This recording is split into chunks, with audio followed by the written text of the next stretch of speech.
ಕೆಲವರು ತುಳಸಿ 2 ಎಲೆಗಳನ್ನು ತೆಗೆದು ಬಾಯಲಕ್ಕಿ ಜಗಿದು ಅದನ್ನ ಸೇವನೆ ಮಾಡ್ತಾರೆ.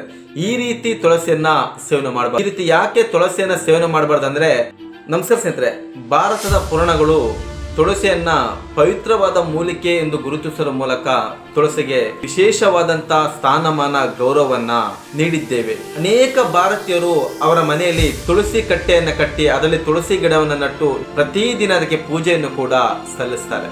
ಈ ತುಳಸಿಯು ಅನೇಕ ರೋಗಗಳಿಗೆ ರಾಮ ಬಾಣದ ರೀತಿಯಲ್ಲಿ ಕೆಲಸ ಮಾಡುತ್ತೆ. ಅವುಗಳು ಯಾವುದಂತ ಈ ವಿಡಿಯೋದಲ್ಲಿ ತಿಳ್ಕೊಳ್ಳೋಣ. ವಿಡಿಯೋವನ್ನ ಪೂರ್ತಿಯಾಗಿ ನೋಡಿ ಸ್ನೇಹಿತರೆ.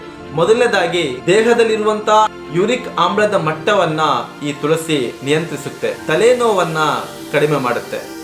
ಉಸಿರಾಟದ ತೊಂದರೆ, ಚರ್ಮದ ಕಾಯಿಲೆಗಳನ್ನು ಕೂಡ ಗುಣಪಡಿಸುತ್ತೆ. ಉತ್ತಮ ರೀತಿಯಲ್ಲಿ ಜೀರ್ಣಕ್ರಿಯೆ ಆಗುವ ರೀತಿಯಲ್ಲಿ ನೋಡಿಕೊಳ್ಳುತ್ತೆ. ಮೊಡವೆಗಳನ್ನ ಹೋಗಲಾಡಿಸುತ್ತೆ. ಜ್ವರವನ್ನ ಹೋಗಲಾಡಿಸುತ್ತೆ.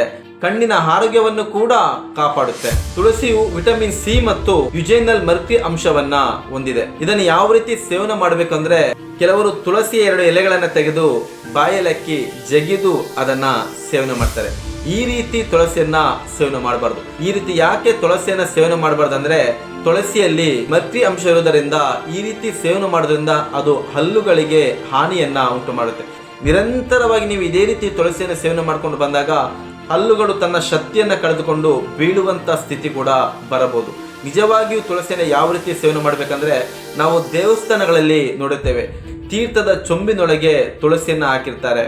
ಹಾಲಿನ ತೀರ್ಥದಲ್ಲೂ ಕೂಡ ತುಳಸಿಯನ್ನ ಹಾಕಿರ್ತಾರೆ. ತುಳಸಿಯನ್ನ ಯಾವ ರೀತಿ ಸೇವನೆ ಮಾಡ್ಬೇಕಂದ್ರೆ, ಶುದ್ಧವಾದ ನೀರಿನೊಳಗೆ ತುಳಸಿಯ ಎಲೆಗಳನ್ನ ಹಾಕಿ ಆ ನೀರನ್ನ ಉತ್ತಮ ರೀತಿಯಲ್ಲಿ ಕುದಿಸಿ ನಂತರ ಆ ನೀರನ್ನ ಸೇವನೆ ಮಾಡೋದ್ರಿಂದ ಅನೇಕ ಅನಾರೋಗ್ಯಗಳಿಂದ ಇದು ನಮ್ಮನ್ನ ರಕ್ಷಿಸುತ್ತೆ. ಹಾಗೆ ತುಳಸಿ ಎಲೆಯನ್ನ ತೆಗೆದು ಬಾಯಲಕ್ಕೆ ಜಗಿದು ಅದನ್ನ ಸೇವನೆ ಮಾಡಕ್ ಹೋಗ್ಬೇಡಿ. ಶುದ್ಧ ನೀರಿನಲ್ಲಿ ಆ ತುಳಸಿ ಎಲೆಯನ್ನು ಹಾಕಿ ಕುದಿಸಿ ಆ ನೀರನ್ನ ಸೇವನೆ ಮಾಡೋದ್ರಿಂದ ಆರೋಗ್ಯಕ್ಕೆ ತುಂಬಾ ಉತ್ತಮ ಸ್ನೇಹಿತರೆ. ಕೆಲವೊಬ್ಬರು ಏನ್ ಮಾಡ್ತಾರೆ ಅಂದ್ರೆ, ಮನೆಯಲ್ಲಿ ತುಳಸಿ ಕಟ್ಟೆಯಲ್ಲಿ ನೆಟ್ಟಿರುವಂತಹ ತುಳಸಿ ಗಿಡಗಳ ಎಲೆಗಳನ್ನ ತೆಗೆದು ಬಳಸ್ತಾ ಇರ್ತಾರೆ. ದಯವಿಟ್ಟು ಆ ರೀತಿ ಮಾಡಕ್ ಹೋಗ್ಬೇಡಿ. ಆ ತುಳಸಿ ಗಿಡಕ್ಕೆ ಪ್ರತಿನಿತ್ಯ ನಾವು ನೀರಕ್ಕಿ ಪೂಜೆಯನ್ನ ಸಲ್ಲಿಸಿರ್ತೇವೆ. ಆ ಪೂಜೆಯನ್ನ ಸಲ್ಲಿಸಿದಂತ ಗಿಡದಿಂದ ಮತ್ತೆ ಎಲೆಗಳನ್ನ ಕೀಳೋದು ಅಷ್ಟು ಉತ್ತಮವಲ್ಲ.